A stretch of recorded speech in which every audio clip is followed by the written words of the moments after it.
So, heute zusammen. Da ist der Captain Head. Einige von euch kennen mich ja wahrscheinlich. Wer ist da alles? Joya, Last Note, Goblins, gerade Solo, heute zusammen. Das ist Mats Nummer 4. Wie ihr seht, da haben wir mehrere Gäste. Wir haben da, was ist da? Da oben haben wir den Eddie Ramirez, a.k.a. The Rolling Eddie. Hallo miteinander. Wir sind Gipfeli versprochen worden.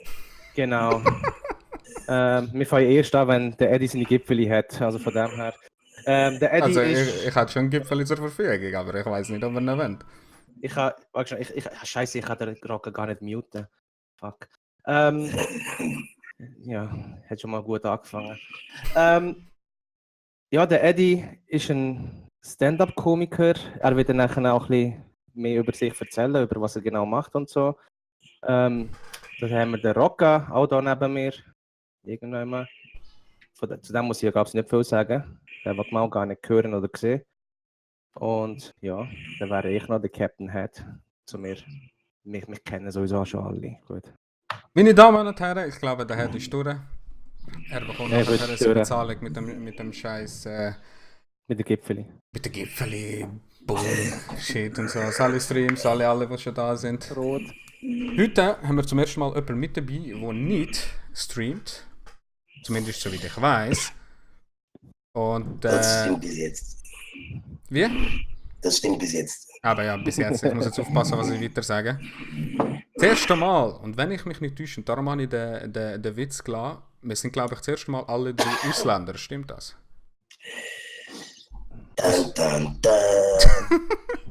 Das heisst, ab heute wird die Gefahr gehen, dass wir ausgeschafft werden. Grosser Blocher. Genau. Ich bin so ich bin schon im Ausschaffungsverfahren von dem her. Ah schon, wie lange geht es noch? Ja.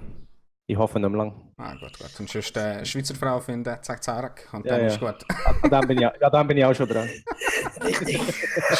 Schweizer Pass incoming. Das ganze Genau. Prozedere geht ein bisschen lang, da muss man Alternativen finden. Genau. Für die sich fragen, why the fuck redet der Typ so komisch? Weil er Batman ist, okay? Das ist ganz einfach, er ist Batman, seine Stimme ist so. Aber Eddie, willst du es gerade selber erzählen? Was läuft mit dir? Genau, Was Sache ist, läuft bei mit mir dir? Genau, die Sache ist, bei mir läuft eben nicht so viel. Wortwörtlich, hä? Neben. Jetzt check ich das erst. Idiot. Bist richtig reingelaufen. Ja. Das sind einfach Ja. die besten Witze, Mann. Ohne Scheiße. Ich bin Stand-up-Comedian und ich bin aber auch Rollstuhlfahrer.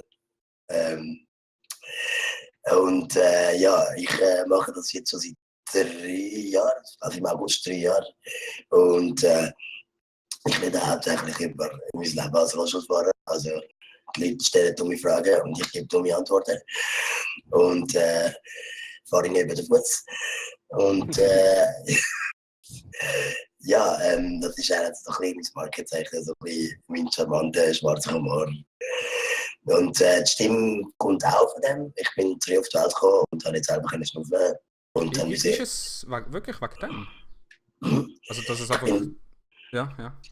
Also ich bin 3 Monate auf die Welt gekommen und sie haben müssen die Luftröhren aufschneiden und Sauerstoff reinstecken. Und das ist nachher was ich wieder rausgenommen habe, ist das nicht richtig verheilt. Und darum töne ich jetzt so. Batman. Ich habe nie den Stimmbruch gehabt. Dafür habe ich mit 8 schon Love Me Tender gesungen.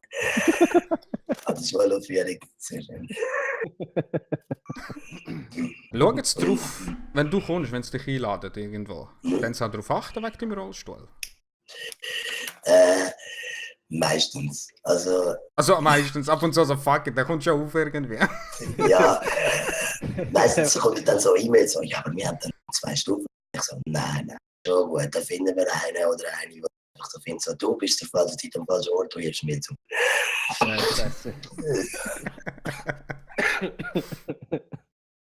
Ja, dumme Frage, hast du den Rollstuhl schon tiefer gelegt? Die Sache ist, ich bin eben nicht so gross allgemein und wenn ich noch tiefer will legen, würde ich glaube gar nicht sehen. Ich würde wirklich gerne. Aber du bist nie gelaufen? Die zwischendurch mal, so von 12 bis 14 in der Wachstumsphase. Ja.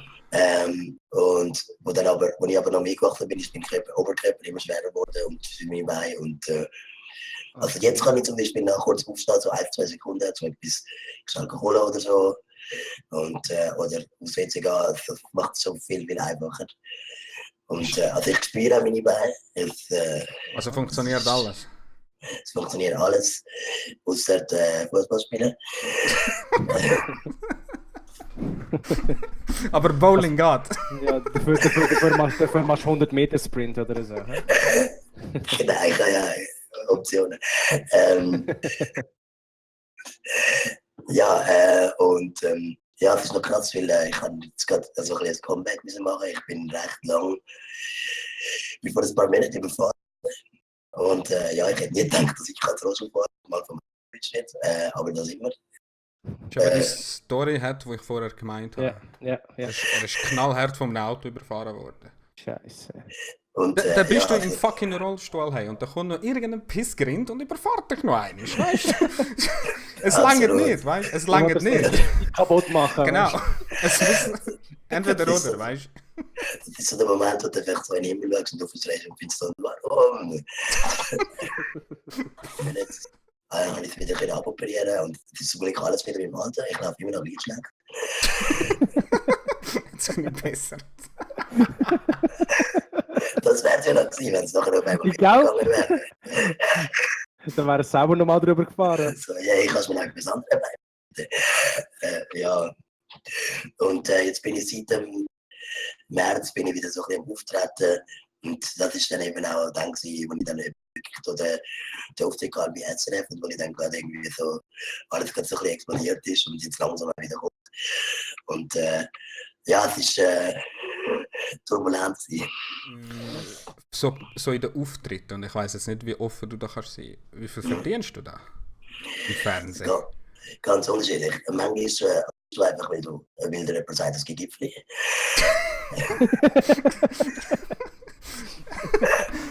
Ja, das ist aber ein gutes Argument aufzutreten. Ein Gipfel ist immer gut, egal wenn. Genau. Ich kann es einfach gerne, was soll ich sagen? Und ja, das kann aber ganz unterschiedlich sein. Also manchmal, eben wenn du zum Beispiel weißt, okay, es ist eine Fernsehaufzeichnung oder so, dann gibt es ein bisschen mehr. Und es ist halt natürlich auch immer abhängig von der Zeit, wie lang. Also ob du jetzt irgendwie 5 Minuten, 10 Minuten oder 20 Minuten machst. Also ein Stand-up ist ja nie länger als eine halbe Stunde. Ja, mittlerweile, jetzt halt, es gibt ja immer mehr auch so auf Netflix, so Specials und so. Ja. Und die sind ja in der Regel etwa 90 Minuten. Und die Schweiz ist ja ein bisschen komisch. Die wollen Aber- 2 Stunden. Genau. 2 Stunden mit verschiedenen Leuten, weißt du? Nein, vom gleichen. What? Ein Ja, Kollege von mir macht das auch. 2 Stunden lang Abendfüllendes Programm. Ja. ja, genau. Okay. Und sagst, ich mache nur nichts, dann nehmen sie nicht. Aber das machen dann auch nur bereits Leute, die sich schon, wie sagt man, etabliert haben. Also es kann man nicht Newcomer oder so. Weil 2 Stunden Ja. für jemandem Neues, wo nicht mal weiss, ob er gut ist. Oh nein. Wenn du neu bist, kommst du 5 Minuten rüber. Was auch schwierig ist, weil zum Beispiel eben in meinem Fall, eben, ich habe die Stimme, ich habe den Rollstuhl. Wenn du irgendwie nur 5 Minuten Zeit hast, kannst du maximal plus 1 Minute, bis sich die Leute an dich gewöhnen. Und nachher musst du loslegen. Das ist zum Teil schon Du hast ja nicht streng, bist ja am Hocken, also. Ganz gemütlich. Manchmal kommst du an einen Steilpass über. Also ich weiss noch, beim ersten Ja. Fernsehauftritt hat der Freddy Fischer gefunden, der Johnny Fischer, jetzt kommt einer, der noch nie auf der Bühne gestanden ist. Ja. Und ich habe dann gesagt, also ich werde dann nach dem Auftritt nie auf der Bühne gestanden sein. Aber ja. Und ich habe sie gerade gehabt. Also, ja, also die Stand-up-Szene oder die Comedy-Szene in der Schweiz ist eigentlich recht klein. Vom Comedy-Leben können jetzt sagen wir vielleicht mal 3 In der Schweiz. in der Schweiz. Das sind dann so Divertimento. Ja, das sind die schon immer sind. Genau, das sind eben die dann das alle Stadion füllen. Aber die meisten anderen, die müssen dann nebenbei noch etwas machen, entweder im Radio oder sonst etwas. Und ja, ich bin Bürogummi. Und ja, Ich hätte fast gedacht Baustelle, aber okay. ja genau, ich bin der Gabelstapler. Das kann ich nicht leisten.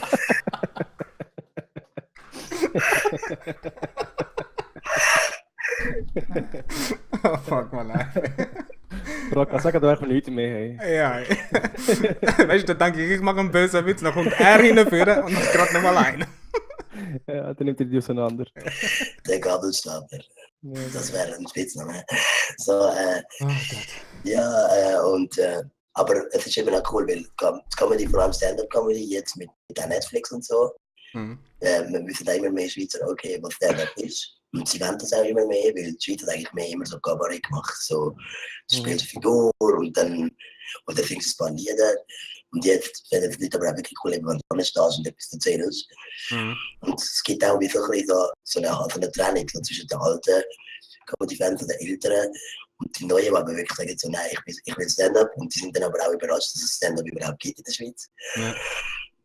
Und ja, es ist cool. Jetzt gibt es natürlich verschiedene Leute, die jetzt dann auch mit Stand-Up anfangen. So ein bisschen, da geht es mal C-Prominenz.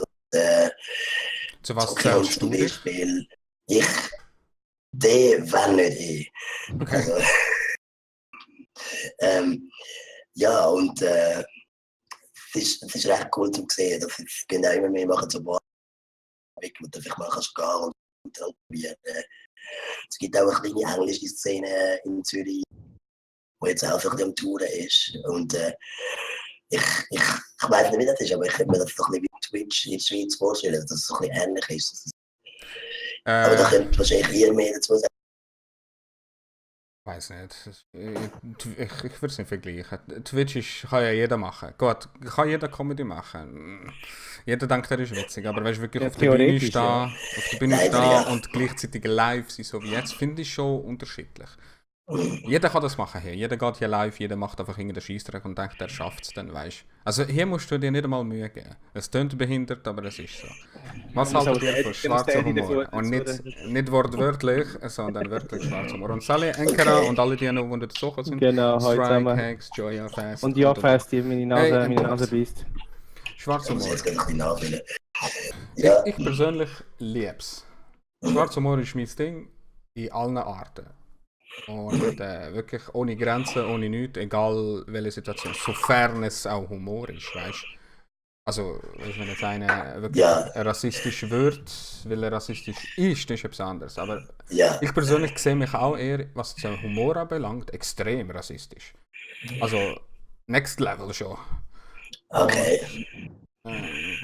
Ja, aber siehst du, genau. Siehst du? Ja, Das ist der fantastisch. Twitch-Chat. Twitch-Chat kann hure rassistisch sein und ich liebe es. Grundsätzlich liebe ich es. Und ich finde, mit Humor kannst du vieles regeln. Anstatt dumm zu tun oder irgendwie zu motzen, einfach mit Humor nehmen und das halt sich lustig darüber machen. Er ist ein gutes Beispiel. Er hat jetzt halt eine Situation, die er jetzt halt hat. Er hätte jetzt können daheim sein, brüllen, fuck life oder ich hänge jetzt im Bett und mache nichts. Und der Typ ist jetzt im Fernsehen. Also, wir Zum haben- Fernsehen, die Hälfte von der Zeit hänge ich daheim und mache nichts. Ja, okay. Zusätzlich. Genau. Trotzdem, ich meine, das schafft nicht jeder.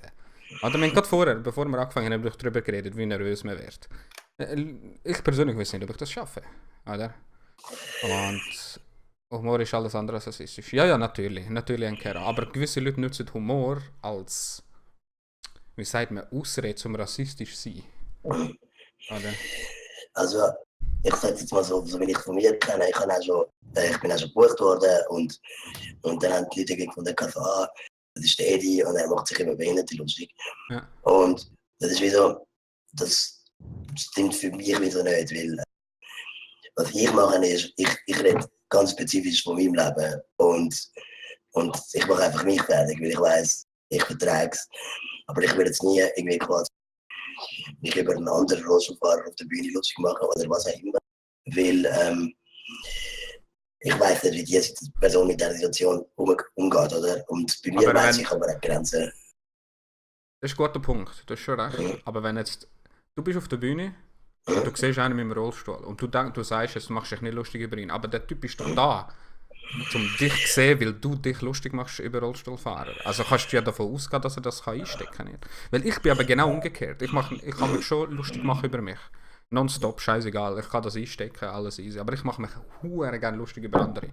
Da kann der Head Stories erzählen. Also ich gehe straight auf die Leute los und merke dann auch sofort, ob das auch ankommt oder nicht. Weißt du, wie das ist. Und schwarz-weiß. Ja, aber Also das ist ja, eine völlig andere Situation, Raka. Ich wie meine, meinst du? wenn der Eddie auf der Bühne steht und dann wird über Behinderte oder über seine Situation, seine Behinderung macht und dann nachher im Publikum Ja, einer im Rollstuhl Ja, hockt ja, ja. und ihm zuschaut, dann ist die Person, die dort zuschaut, wahrscheinlich auch mit seiner Situation auch im gleichen Level wie der Eddie. Mhm. Aber was der Eddie, so wie ich es verstehe, was der Eddie gesagt hat, ich meine, eben, wenn jetzt die Person, die im Publikum ist, wirklich jetzt so, also eben, der wäre dann nachher natürlich nicht im Publikum, das Problem hat mit seiner Situation, also weißt du, Depressionen gehabt oder was auch immer, oder wenn er dann nachher irgendwie mit 30 schon einen ersten Unfall gehabt hat und nachher irgendwie nicht mehr hat können laufen, dann wird er wahrscheinlich mit der Situation nicht gleich können umgehen. Und ich glaube, das meint auch der Eddie mit der ganzen Sache. Also er wird sich nicht über die Person lustig machen. Er macht einfach seine Situation, wie er das erlebt, als einer, der im Rollstuhl hockt, das einfach in einer witzigen Form bringt er es rüber. Klar. Richtig. Also was ich sagen würde, ist auch noch, für mich ist das eine Challenge. So, okay, wie tue ich jetzt den anderen Rollstuhlfahrer einbinden? Also ich kann jetzt zum Beispiel auch sagen, so, ja, wenn ich zum Beispiel weiss, okay, die Halle ist nicht rollstuhlgängig und weiss, es hat einen im Rollstuhl sitzen, dann würde ich zum Beispiel auch sagen, so, ja, jetzt würde ich vielleicht sagen, so ein Wink, also, ja, die Halle ist nicht rollstuhlgängig und ich glaube, ich bin nicht der Einzige, der das weiss, zum Beispiel, oder? Und dann mache ich aber auch nicht über, dann ist es eigentlich quasi schon wieder für den auf die Halle selber, so quasi, hey, was machen ihr eigentlich, wieso ist das nicht rollstuhlgängig? Und gleichzeitig habe ich ihn mit einbezogen und wir haben beide über das geredet, also für mich ist es immer so, wie du kompliziert kannst reden, auf eine Art, die dann eben nicht schockierend oder edgy ist oder verletzend. Und was ich auch gerne mache, ist, wenn ich zum Beispiel über eine Episode rede, die mich selber nicht betrifft, dann mache ich mich gerne selber zum Double. Ich bin irgendwie dort unterwegs und habe dort irgendwie so und so reagiert. Und so kannst du es eben auch. Dann kannst du wie sagen, so, okay, er ist der Idiot. Ich habe zum Beispiel einen Joke, wo ich irgendwie sage, wo ich erzähle, wie ich das als Rollstuhlfahrer gratis Drinks ankomme. Und das ist so einer meiner witzigsten Witze, wo ich dann auch sage, so, ja, ich stehe dann an der Bar und der Barkeeper sieht mich nicht und stupst sich dann eben dran und sagt so, hey, kannst du mir schnell helfen bestellen? Und dann Er rollt einfach weg. der Trick ist, du wartest, bis er zwingend dort steht. Und nachher ziehst du das Portemonnaie rausziehen und es geht einfach nicht, du bist einfach zu behindert. Dann sagt er, hey, nein, ist einfach gut, dein Leben ist genug schwer, ich zahl's. Und Und genau gleich, weil ich würde voll ausnutzen, es war mir scheißegal. Es war mir so scheißegal. Und dann sage ich halt so, ja, darum bin ich Alkoholiker. Und das ist dann die Pointe oder so. Und mit dem hole ich dann auch wieder so, okay, er ist selber so ein bisschen abgefuckt und so. Das ist immer für mich so eine Balance. Es ist auch so ein bisschen eine Figur, die ich spiele. Das ist schon recht nah bei mir. Aber es ist schon so ein bisschen abgefucktere Version von mir.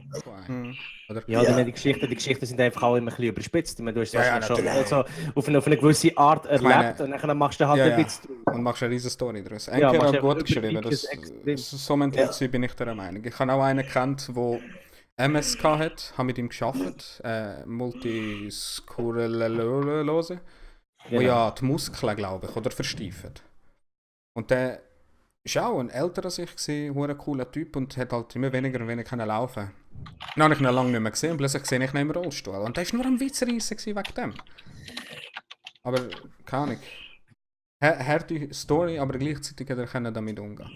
Was ich halt auch viel höre in der Comedy-Szene ist so, okay, nein, ich darf das, weil ich habe einen schwarzen Kollegen und der hat gesagt, das ist okay. Ich kann Aber wirklich das- einen, aber ich sage es nie.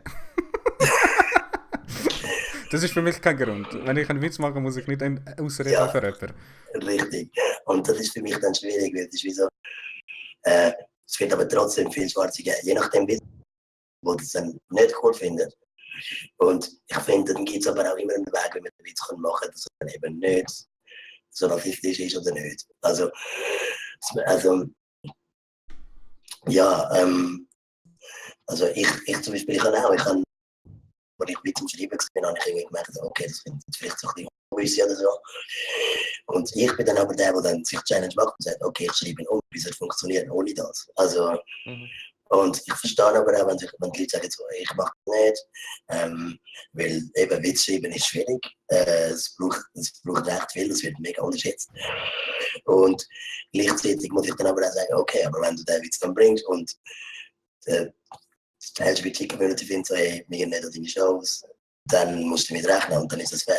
Also, Ich finde, also ich Also, hoffe ja... kann ich dein Wort gesagt? Nein, als Beispiel sage ich jetzt mal. Also du hast nicht gesagt, aber jetzt sagen wir, nehmen wir jetzt mal das klassischste Beispiel. Aha. N-Wort, wie jetzt, wenn man einen schwarzen Witz macht oder was auch immer, das N-Wort dann nachher nicht verwenden. Ich meine, ein Witz, und wenn er gut ist, oder ein Spruch oder was auch immer, dann sollte er auch ohne das funktionieren. Also, Ich finde, es sollte keine Rolle mehr spielen. Das N-Wort ist schon heftig, aber ich finde, es sollte schon lange keine Rolle mehr spielen. Chat. Ja, auf Twitch ist es ja typisch. Auf Twitch kann jetzt jeder Tryhard rein posten und die Sache ist erledigt, oder? Ja. The coolest monkey in the jungle. Ich wollte den Pullover holen. Einfach aus Prinzip. Habe ich einfach gedacht, fuck you. Ja, nur wegen dem würde ich es auch holen. Einfach nur wegen dem. Was haltest du davon? Ist für mich gar nicht gegangen. Aber warum? Und dann, Stell dir vor, Eddie, jetzt müssen wir noch schnell kurz diskutieren. ja. Da ist ein Typ, ist doch scheißegal, ob der jetzt weiß oder schwarz ist. Der Bub hat sich gedacht, yes, ich bin jetzt in einem Magazin und alles. Der Bub hat sich gar nicht gedacht, seine Eltern haben ihn dazu gezwungen. Sie haben ihn dazu gezwungen? Das Ja, logisch. Also, Das Kind entscheidet selber. Nein, ich meine, das sind Kindermodels, die braucht sie auch. Die wissen, was läuft. Aber das ist so schade. Musst du jetzt extra einen Weißen holen, damit das nicht passiert? Ich finde das nur rassistischer, als wenn du einfach sagst, fuck it. Nein, die Sache ist einfach, erstens einmal, wahrscheinlich haben schon jene schwarze Leute, wobei haben wir dann gerade von dem bevor, ich habe gar nicht gesagt, die haben gesagt, hey, ich will das nicht machen. Und nach dem haben sie es trotzdem gemacht und wahrscheinlich wieder gefunden, ja, die sind einfach ziemlich lieb. Ja. Und nachher hat es halt den Backlash gegeben. Und ich muss wie sagen, also, und ich finde es viel lustig, weil normal, aber genau für das T-Shirt, so ist ein schwarz, und es ist so, Ja, aber denkst du... wieder. Jetzt haben wir die Hälfte des Satzes nicht gehört. Genau. Genau, also ich sag's noch. Der letzte Satz. Normalerweise findest du ja für alle. Aber jetzt genau für das T-Shirt. Und jetzt ein schwarzer Bub, wo sich so, jetzt ist deine Zeit. Aber zur H&M-Verteidigung. Niemand kann hundertprozentig sagen, was es war. Was, wenn sie sich gar nicht dabei gedacht haben? Wahrscheinlich haben sie sich gar nicht dabei gedacht. Wahrscheinlich eben genau. Aber umso besser. Aber eigentlich, Eddie, das ist doch umso besser. Also, Genau, das ist, dann ist es doch sie haben wirklich sich, umso sie haben besser. sie haben sich gedacht, es ist doch scheißegal, was von einem Kind das T-Shirt mir antun. Also weißt, es wird ja erst dann rassistisch, wenn die Leute das als rassistisch sehen. Genau, Also wenn ich meine Nichte ist auch schwarz, die ist allerdings halb von der Genau, Dominikanerin. Und genau. Dominikaner sind überall. Ja, Dominikaner scheiße, sind echt ich will es überall. einfach nicht los. Aber das sind auch gute Leute. Nein, aber Ich kenne eine ganze Familie, ich bin immer mega willkommen bei denen. Ich liebe die Die über alles. Banane. Das ist die beste. Warte nochmal so. also der sorry. Bananenwitz hast du jetzt du gemacht. Also die Nein, Bananen aber- sind wirklich gut, sorry. Bananen sind sehr gut. Ja, was ich damit sagen ist einfach, weißt du, ich meine, wenn jetzt ich sag jetzt mal, wenn in der Schule, wenn sie so ein T-Shirt wird bekommen, aber ich meine, die wird das T-Shirt wahrscheinlich nicht bekommen, weil sie schwarz ist, sondern weil sie es einfach bekommt. Und genau das meine ich. Es wäre doch nur rassistischer, wenn du sagst, du bist schwarz, wir geben es dir nicht. Mir gäbe es dir lieber nicht, das wäre Genau. doch eher Das finde rassistisch. ich persönlich nur rassistischer, Eddie, anstatt zu sagen, ist doch egal, jeder ist gleich. Es ist wie so, was eben halt auch passiert ist, mega viele Leute sind rassistisch und sie wissen es nicht. Das Und- stimmt. Aber das ist so ein Schweizer Ding. Sehr Ja, viele nein. Schweizer sind Ja, schon allgemein. ein bisschen Gut, das rassistisch und ist checken ja auch in den USA gewesen, das ist ja passiert in den USA auch. In den USA gibt es halt einfach mehr beides, Ja. nur das. Und ich weiß nicht, das ist wie, wenn ich irgendeinen Witz mache und irgendwie, es ist wirklich so mega freundlich oder so. Und ich check's nicht, weil es ist einfach, wo ich nicht überlege, weil ich kenne das Leben.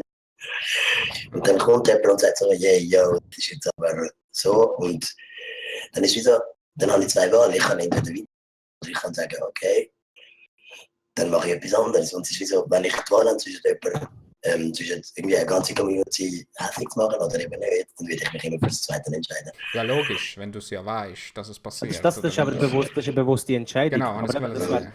Das ist eben immer... Ich gehe nicht davon aus, dass ja. das H&M mit wollen. Never ever. Nein, aber du siehst jetzt halt auch, es ist wie so, ich finde es aber auch irgendwie schwierig, wenn okay, wir müssen jetzt H&M verteidigen, weil es ist eine riesige Firma mit jenes Stutz. Ich jetzt gerade sagen, ja. Red weiter, ja. Ich sage nachher das, ja. Es ist eine riesige Firma mit jenes Stutz und ich meine, ich weiß nicht, wie lange Boyko gegangen ist, wahrscheinlich, ich meine, ist das jetzt alles wieder vergessen. Aber das Wichtige ist ja wie nicht, dass du einmal einen Fehler gemacht hast. Das Wichtige ist, dass du auf den Fehler lernst und sagst, okay, ich mache den Film nicht mehr. Das ist wie so, wenn ich dir sage, hey, brauchst das N-Wort nicht und du hörst damit auf, dann ist es super. Aber wenn ich dir sage, hey, brauchst das N-Wort nicht und du brauchst es trotzdem, dann hänge ich einfach nicht mit dir, weißt du? Es ist, ja, und dann musst du dich aber auch nicht wundern, wieso. Das ist für mich so das. Und ja, und es gibt wahrscheinlich jetzt genug schwarze Leute, die wahrscheinlich auch schon vorher gewusst haben, okay, dann bietet viel Scheiße und so. Und sich einfach bewusst dazu entscheiden, ich kaufe das nicht. Und ja, für mich ist einfach, das wird wahrscheinlich an mir passieren. Wahrscheinlich werde ich irgendwann irgendein Fettnäpfchen täten, wo ich keine Ahnung habe. Voll mit beiden Rädern im Gesicht. Und ja, und Aber will ich dann wieder reagieren, bestimmt wieder. Ich finde es genau gleich. Also du hast schon recht. So eine grosse Firma müsste eigentlich schauen, was abgeht. Es stehen doch Leute, die im Hintergrund wegen so PR-Sachen schauen, schauen, weil es stimmt. Die werden für das zahlen. Genau, die werden für das zahlen. Sie haben das Geld. Also frage ich mich, entweder haben sie es gewusst, oder? Ja, haben sie es gewusst und haben sie riskiert. Oder, keine Ahnung, sie haben also wirklich nicht rassistisch überlegt und haben einfach gedacht, hey, es ist nur ein Pullover. Die Sache ist immer noch die, wahrscheinlich haben sie genau, auch wenn so etwas passieren wird, dass es eben genau Leute gibt, die es nachher wegen dem werden kaufen. Und ja, es kann durchaus sein, dass es gewollt ist oder nicht. Und ja, also ja, das ist schon ein Abgang. Das ist anstrengend. Beruhigen. Danke. Oh, jetzt bin ich nervös. Ah, den Schwarz haben wir hinter uns. Kann ich Der was? kommt wieder. So, Jetzt kommt der Terrorist. YouTube, Twitch hat. Jo. Was ist besser? Kommt drauf an, was du machst. Ich finde, also das, jetzt was wir halt, machen. ja, also weißt du, ich meine, kommt drauf an, was du, also YouTube, Twitch, Streaming, die beiden, oder YouTube im Sinne von Videos und Twitch YouTube, streamen? Twitch, scheißegal. Egal. Dann würde ich sagen, ja, dass er halt Twitch viel besser, also bekannter ist, halt was Streaming angeht, im Gamen und Allgemeinen. Es gibt ja, wir haben ja auch ein paar Kollegen, die auf YouTube streamen, recht erfolgreich. Aber ja, ich denke jetzt mal, also vor allem jetzt auch in der letzten Zeit, haben wir auch kurz mit dem Eddie noch ein bisschen angeschaut, dass die Schweizer Streaming-Szene halt vor allem auf Twitch halt ein bisschen recht wächst. YouTube würde ich sagen, und vor allem bei Twitch ist einfach halt, dass man eine eigene Community halt ziemlich schnell kann aufbauen, im Gegensatz zu YouTube. Also wenn man mit YouTube halt nur Videos macht. Ja, also man kann da einfach... Man trifft mehr Leute, schneller, Genau. besser. Ah Mann, ich muss wieder meine Cam aufnehmen. Sorry Leute, Ja, ich bin da voll wieder am Hängen. Also da bin ich wieder. Es ist einfach halt so, also das, was du jetzt machst, also was ich sagen, weißt, mit all den Intros, Outros, Alerts, bla bla bla, das ist natürlich auch aufwendig. Das machst du aber wenn einmal? Ja, aber trotzdem, also ich bis jetzt mal, oder auch das, was du jetzt machst, die ganze Zeit mit Kamera wechseln und bla bla bla. Das ist eigentlich ein Knopf. Ich weiß, aber, weißt, aber das hat einfach einen gewissen Aufwand. Aber wenn du da einfach anfangen streamen, im besten Fall hast du einfach ein PS4 und dann drückst du auf Streamen und dann hast du deinen Stream. Stimmt. Und dann hast du das Headset und die Kamera ist meistens da auch noch integriert irgendwie bei der Konsole. Also ich kenne jetzt mit PlayStation nicht so aus, aber dann ist der Stream hast du eigentlich schon parat. Aber wenn du auf YouTube also jetzt nur Videos machen willst, klar kannst du es auch machen. Also statt dass du es dann einen Stream nimmst du es einfach auf. Aber dann musst du halt anderes Material liefern. Du kannst nicht einfach eine Stunde lang einfach nur ein Game spielen, sondern du musst halt Leute anders unterhalten. Können schon. Können schon, aber dann hast du halt nicht die gleiche... Ja, du erreichst die Leute nicht genau gleich wie Dings, also wie Twitch. Aber das Erreichen ist das Punkt. Wir machen ja schon so lange YouTube-Videos und hin und her. Da gehe ich einmal eine Runde streamen und alles ist 100-mal besser. Genau, also wenn du hast jetzt als mehr als ein Jahr hast du jetzt 500 Follower Und der hat irgendwie, was haben er, 5 Jahre oder 4 Jahre, was ich gesehen, YouTube hat er gemacht und Ja. hat irgendwie knapp 200-300. Ja, Also ja. von dem her, 487 Leute, ich darf wirklich auf die 500 sagen. genau. Warum auch immer. Ich weiß Ah, nicht, warum ihr mich cool findet, aber offensichtlich klappt es. Und der letzte Follower ist Sunny. Ich kann euch 81, einfach ist das richtig? anficken. Ja, Sunny, du bist Sunny, vorhin da gewesen, alle übrigens. Nochmal für alle die, wir gehen nicht immer auf den Chat ein, gell? Also sind nicht böse. Wir chillen und reden halt. Geld damit. Das ist scheiße wieso, man, dass ich mache Geld, indem er einfach grosse Fresse hat und schön über sein Leben erzählt. Ja, und du streamst 3 Stunden und laberst dumm. Also, ist genau das Gleiche. Du kannst einfach kein Geld Das über. ist kein fixer Lohn. Das ist kein fixer Lohn. Er geht auf die Bühne, Joya, oder ist im Fernsehen. Joya bringt dich schon durch. Goddammit, hey. Also, 3 Ausländer, die Schweizer Brause machen, genau Joya. Das klingt so nach einer Game Show. Ja. Wer bekommt den Schweizer Kandidat Nummer Pass? 1. Genau, Kandidat Nummer 1. Wenn Der, ich der mit dir verliert, wird Fondue abgeschoben. essen, was würdest du mir da mitbringen?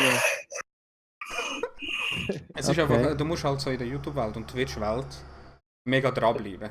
Ja, du musst einfach konsequent sein, natürlich. Weißt, also, Immer wenn, präsent sein, zeigen, ja. dass du da bist, machen. Das ist aber auch das, was mich persönlich ein bisschen anschießt. Der Unterschied von Twitch, YouTube. YouTube habe ich ja Freude am Schneiden, etwas Geiles zu machen, etwas so cool zusammenstellen. Auf Twitch musst du einfach immer online sein. Genau. Nonstop. Und ich hasse es. Ich will lieber ein bisschen weniger, dafür ein bisschen etwas überlegen. Aber gleichzeitig auch, habe ich schon Bock, aber auch nicht. Das ist, keine Ahnung, ist schwierig. Und da sehe ich jetzt auch so ein bisschen Parallelen zu der Comedy-Welt. Also, das ist auch, du musst zum Teil halt wirklich, wenn du wirklich aktuell willst bleiben, musst du einfach regelmäßige Auftritte haben. Ja. Und zum Teil bin ich auch schon irgendwie irgendwo ins Gag raus. Und das Würdest sind du alles. Sachen gratis machen? Sorry fürs Reden. Also Ich kann's schon. gratis im Sinne von, weil es dir auch nützt. Weißt du, die Präsenz oder. Weiß doch auch nicht. Ich nehme an, du Ja. hast auch schon gratis gemacht. Jeder macht das ja. Am Anfang muss Ja. vor allem. Ja. Dann kann Ich habe das niemand. Gefühl, Und irgendein muss Geld verlangen. definitiv, ja. Und es ist auch so eine. Ich habe jetzt noch Anfragen eben, so, hey, ja, das ist von einem Zweck und so. Und es ist wie so, ja, ich weiß nicht. Aber ja, also zu der vorigen Frage zurückkommen, ich kann auch. Ich bin irgendwann zum Teil einfach irgendwo im Gag raus gewesen. Ja. Und das Publikum sind einfach alles aktive Männer gewesen. Und ich so, ja, das ist genau wie ich Alle Bomberjacken und Glatzen. So, Äffli, tanz jetzt! Ja, genau. genau gewusst, ja, die wären noch ist gleich. Und es ist eben manchmal muss halt einfach so durch. Und dann fragst du dich so, wieso mache ich das? Und manchmal stelle ich auch beim Streamen, manchmal ist irgendwie einfach einen Song streamen und dann macht dann alles wieder gut. So. Genau, darum mache ich das jetzt, wird eigentlich Spaß.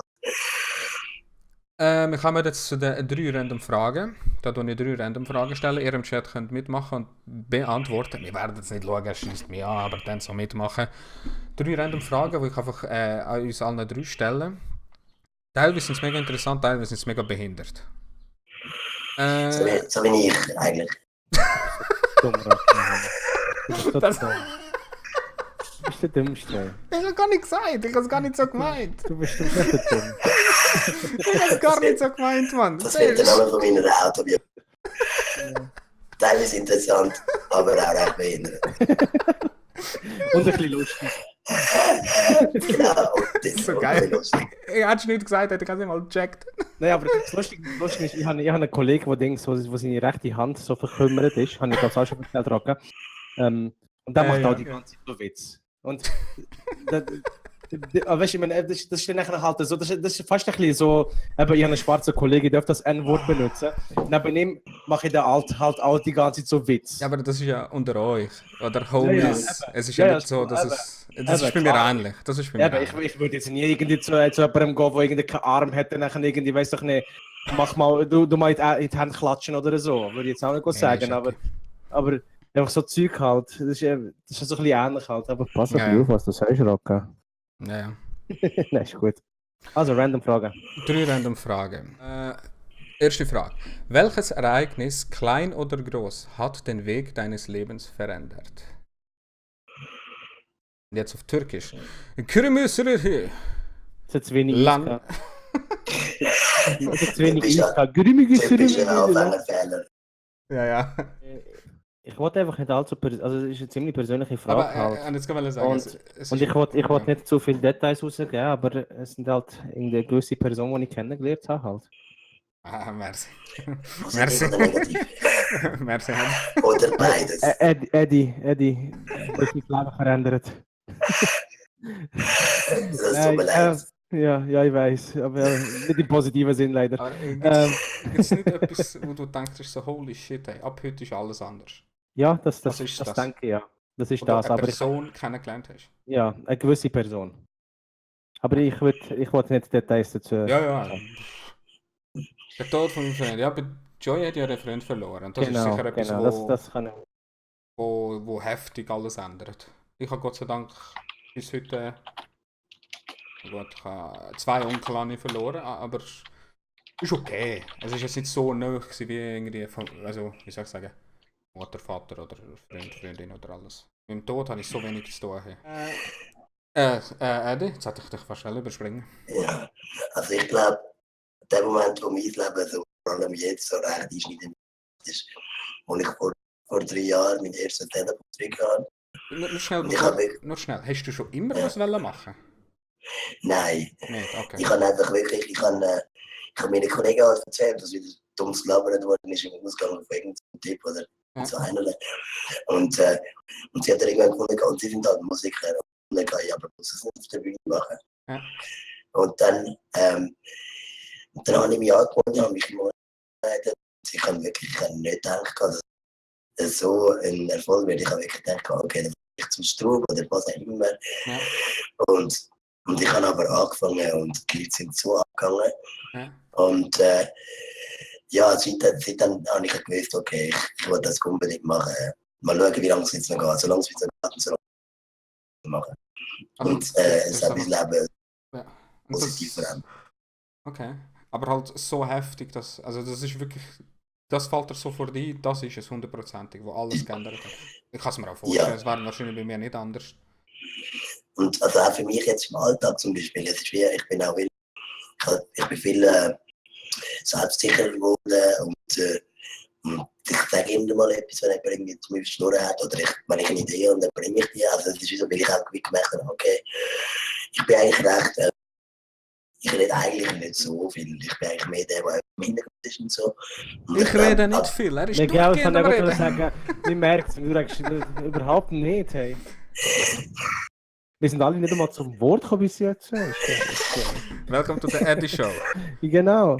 Nein, alles gut. Alles der Takeover. So, ja, genau, das ist ein Takeover. Mir against den Rollstuhl, hä? Genau. Ja, und es ist wie so, okay, jetzt es hat mir so, es hat wieder mir auch so ein bisschen zu zeigen, okay, die Leute wollen das hören, was ich zu sagen habe. Und manchmal auch nicht. Aber ja, das ist so das gewesen für mich. So. Okay.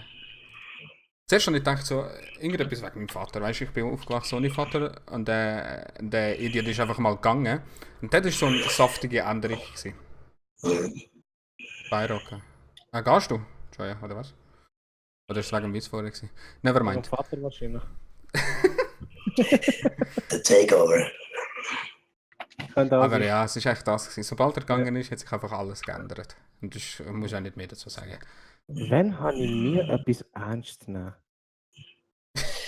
Also, ich kann ganz ehrlich sagen, wie Gipfel versprochen werden.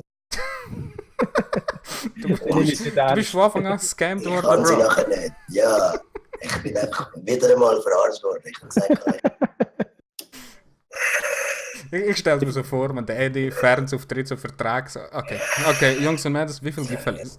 genau, was ein Gipfel ist. Ich habe 5 Gipfel gesagt. Im Vertrag steht 5 Gipfel, es sind nur 4 da.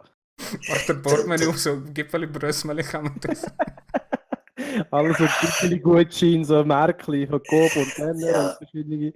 Das wissen wir nicht, wieso ich kein Manager. Apropos Gipfel, ich habe zum Beispiel gar nicht überlegt, dich zu fragen, ob das etwas kostet. Ich bin einfach davon ausgegangen, dass du kommst. Ohne Scheiß. Und ich bin so dumm. Du hast nichts gesagt. Kein Geld verlangt. Kein Geld verlangt. Aber ich habe es echt nicht überlegt, theoretisch. Ich meine, wenn einer so vom Fernsehen holst, oder also vom Fernsehen, weißt du, jemand, der ein bisschen anders bekannt ist, keine Ahnung, ich habe mir null überlegt. Du hättest jetzt knallhart können sagen, ein Hunderter und dann komme ich. Ich war gefickt gewesen. Also für mich ist das auch wie so, ich habe das auch überlegt, ich habe so gedacht, nein, das ist für mich so, okay, jetzt kann ich wieder so ein bisschen mit der Nerd-Community hängen und so ein bisschen dort zurückgehen und mich dort so ein bisschen sichtbar machen. Und ja, das ist so eine Sache, die ich mit der Comedy noch nicht so machen kann, aber wenn ich sage, nein, eigentlich eben, es ist mir so etwas Wichtiges, da bin ich gerne dabei. Ja. Und Ja, ist schlussendlich ist es auch ein bisschen eine Win-Win-Situation für euch beide.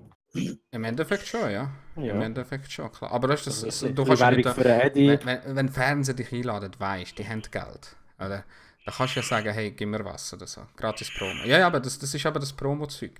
Aber ich habe nicht einmal über das überlegt. Ich habe nicht einfach gesehen damals und habe gedacht, wo the fuck ist das? Ich bin schauen und habe die Videos gesehen. Ich habe gesagt, nice, mein Humor, let's go, oder? Und dann habe ich ihm angeschrieben, er ist sofort, jawohl, ich bin dabei, 3 Gipfeli, let's go. ja, nein, die Gipfel sind ja nachher gekommen, das ist jetzt, Ja, stimmt, ja. nachher habe ich gedacht, es gibt Gipfel, geil, yes, Mann. Das ist schlecht. Aber mit was hast du Mühe? Dann machen wir das auch noch fertig, Eddie. Vielleicht kannst du es einfach nicht sagen, vielleicht weißt du was.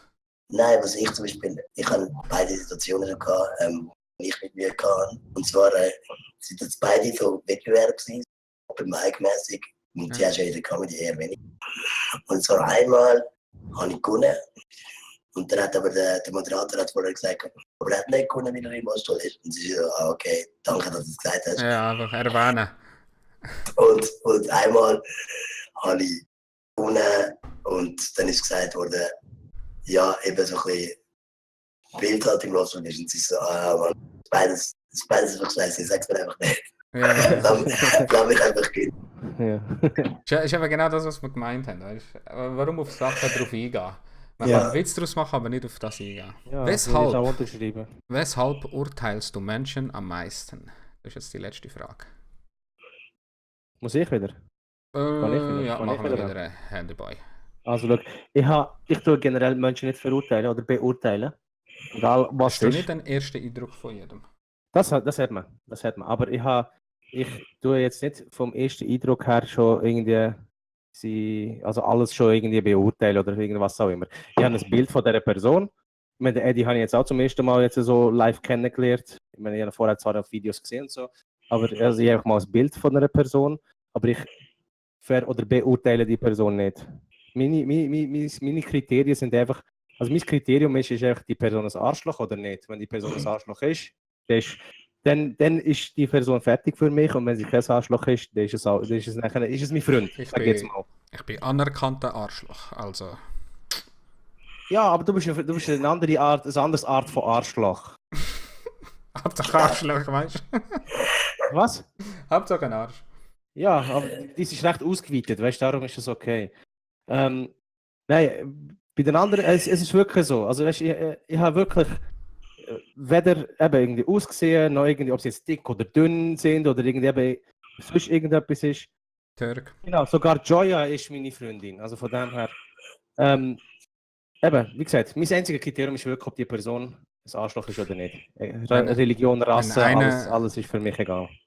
Aber also, das heisst, wäre auch ein Nazi völlig easy für dich?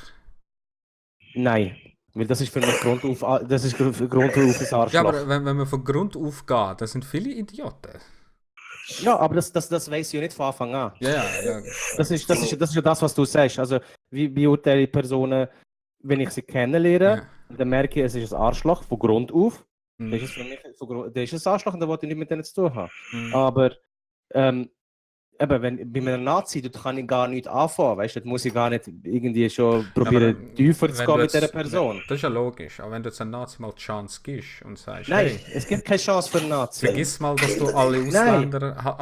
Nein. Ich würde es machen, weil ich kann... Ich würde, also weißt du, jetzt rein aus Neugier würde ich vielleicht die Person kennenlernen, ja. Zum schauen, wie sie sonst so tickt nebendurch. Aber, und jetzt sagen wir, er ist dann ein super Typ. Abgesehen von dem Standard-Scheiß. Nein, es gibt kein Abgesehen von dem. Es gibt kein Abgesehen von dem. Das Problem bei den Nazis ist, ihre ganze Ideologie baut auf dem aus. Wir killen euch alle, die nicht wir sind. Ja. Und das macht es sehr schwierig für die Freundschaft. Auch wenn es der liebste Mensch auf der Welt wäre, Jetzt wirklich. Also wirklich Ja. der beste Typ, den ich je kennengelernt habe auf der Welt wäre. Mhm. Oder auch wenn es eine Frau ist, wenn ich mir würde sagen, das ist meine Traumfrau. Echt der Punkt. Ist echt fertig. Also Es Traumfrau, gibt einfach nicht. der Punkt ist, das ist ein Nazi. Ja, Nicht, fertig, ja. Da gibt es Ja, gar, aber das- gar nicht mehr darüber ja, zu ja. diskutieren. Ja, Es, ja. es gibt einfach nichts mehr darüber zu diskutieren. Wenn die Person die Idee hat, es muss jetzt nicht mal ein Nazi sein, sondern auch, wenn es ein Rassist ist oder was auch immer, oder irgendwie gegen sexistische, also so krass sexistische Ansichten hat oder was auch immer, das langt schon. Ist ein Trump-Supporter für dich ein Nazi? Ein Nazi würde ich nicht sagen, aber sicher nicht ein Mensch mit gesundem Menschenverstand. Das sind viele nicht. Aber Ja, Gott, aber ein Nazi Menschenverstand würde ich jetzt nicht ist sagen. sicher kein Nazi. Ich weiß nicht im Fall, Leute. Ich kenne aber zwei. Und ich hasse Ich kenne relativ ihn auch gut mit bewusst. ihnen. Und sie sagen mir selber, du bist ein scheiß Ausländer und alles. Und ich sage, du bist ein scheiß Nazi. Aber von Grund auf sind es gute Leute. Und das überrascht mich eben.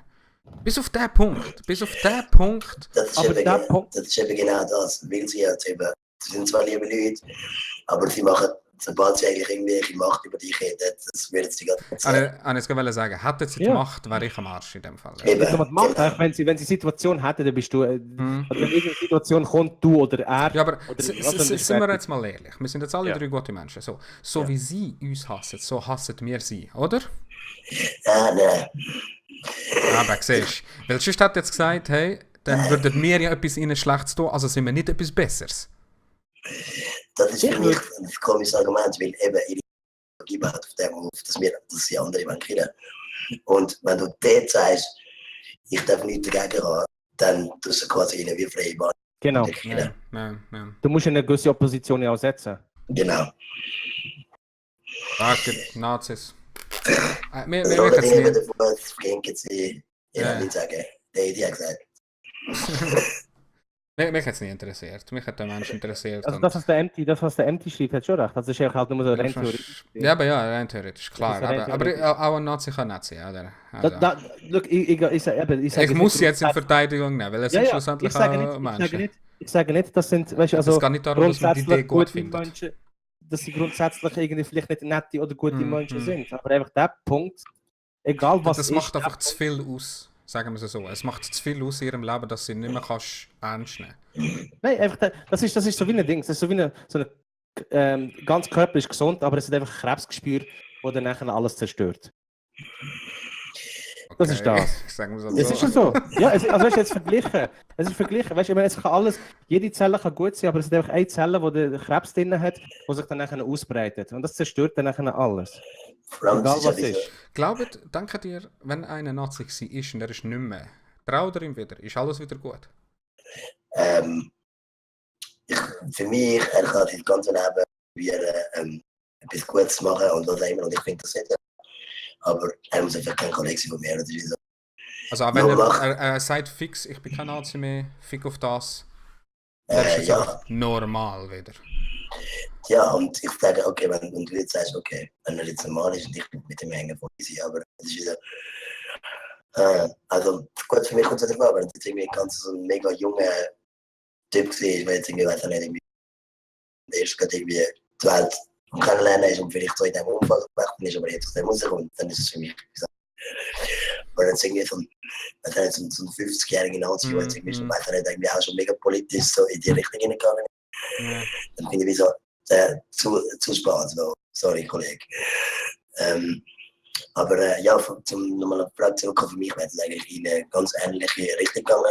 Ich habe gesagt, sobald du ein Arschloch bist und du weißt es und dir ist es egal, das ist für mich das Schlimmste.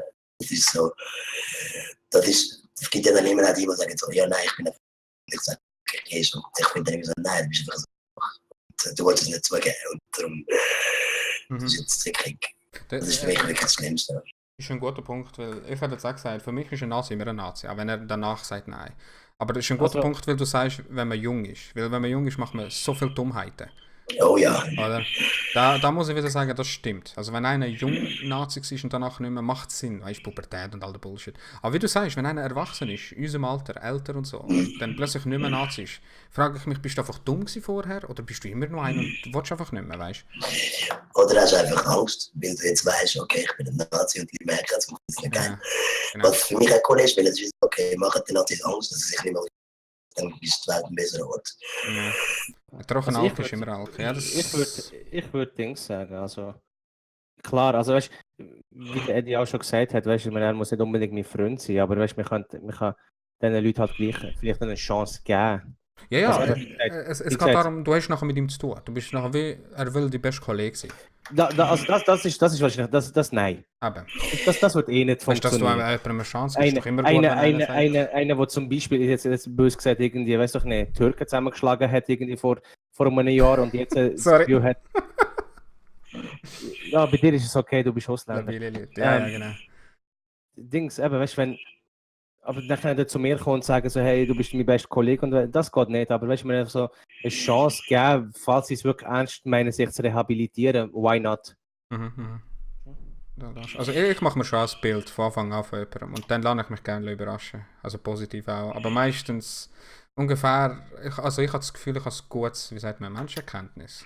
Also wo ich einfach so ein Bauchgefühl habe von jemandem, weißt du? Ich einfach das ein habe ich auch. Bauchgefühl habe Ja. und dann habe ich schon mal ein Urteil gemacht. Aber nicht fix, wie soll ich sagen? Ich sage jetzt nicht fix Ja. 100%, so ist es und ich ändere mich nicht mehr. Ja. Aber darum sage ich lasse mich gerne überraschen, dass es doch nicht so ist, wie ich es mir vorgestellt habe, umso besser. Aber es ist halt immer wieder witzig, wenn du halt jemand denkst, der ist ein bisschen ein komischer Typ, der ist strange, der hat ein bisschen komische Absicht. Und dann stimmt es auch noch und merkst es und dann bist du nicht überrascht. Dann ist es einfach so, nicht Neues, habe ich erwartet. Genau. Ich habe noch eine random Frage, wo ich Ja. finde, dass es richtig wichtig ist, dass wir das klären. Yes. Gipfeli. Ja, genau gewusst. Oh, ich habe gedacht, das kommt jetzt etwas Geiles, oder? Haben wir noch etwas? Ja, so grundsätzlich eine lebenswichtige Frage. Das belastet mich. Gipfeli. Ich muss schauen, warte, jetzt merke ich gerade, ich bin gar nicht auf mich drauf. So, ich muss schauen, Leute. Danke fürs Hinschauen. Danke für alle, die da sich die Zeit genommen haben für unsere Gangsters, Hex, Joya, Enkera, wer war noch gewesen? MTverse, es sind ja ein paar gewesen. Der Sony, der neu reingekommen ist, merci vielmals. Jockey Tiger ist kurz hineinschauen. Danke vielmals. Fest ist schon mal gesehen. Der Fest ist auch mal gewesen, der Grusi. Solo. Solo ist schon mal gewesen. Sorry, Solo. Ja. Den habe ich total verpasst. Das Ding ist aber, nehmt es uns nicht übel. Es geht darum, dass man redet. Ich will nicht immer auf den Chat gehen. Ihr wisst ja Bescheid. Und ja, ich bin gespannt. Nächstes Mal kommt jemand, der auch etwas Spezielles hat. Ist nicht wie ein Rollstuhl oder so, also nicht weiter speziell. Also nicht so cool wie ich. Nicht so cool Nein, wie du. definitiv Er ist nicht. wirklich nicht so cool wie du. Dann, ja. Hey, Solo, danke vielmals. Bye, bye, bye, bye. Macht's gut, habt das Schöne. Und ja, wenn ihr noch etwas sagen, das Schlusswort, ihr zwei. Adi, merci. Gipfel ist incoming. Großartig gewesen. Merci vielmals, Chat. Hammer gewesen. Danke. Super, super. Hey, Boy. I'm Batman. Aber du bist ja ein Batman-Fan, also passt das gerade. I'm Headman. Hatman, genau. I'm Ja, Headman. gut, toll, ist schon gut, ja, mache ich doch gern. Wir reden doch alle gern, für das ist die Scheiße da. Ihr müsst einfach, ihr müsst einfach aushalten. He? Ja, können wir So einfach ist aufhören die reden. Shit. Meine Damen und Herren, danke mal fürs Hinschauen, hat richtig Fun gemacht. Eddie, danke dir, dass du gekommen bist, gell? Du hast überhaupt nicht müssen kommen, du hast können sagen, fuck you, ich komme nicht. Du bist sowieso da wie immer, weil wenn ich sage, du kommst, du kommst. Halt schnell. Und das war's. Danke vielmals, habt das Schöne und Tschüss bis zusammen. spätestens nächste Woche irgendwann. Und nächste Woche schnell noch etwas hineinschauen. Am Dienstag passiert etwas mit dieser Maske. Okay, aufpassen. Warte schnell, ich habe doch Sound Effects. Nächste Woche, Sonntag, hineinschauen. Danke vielmals, macht's gut, habt das Schöne und ciao, ciao. Tschüss zusammen.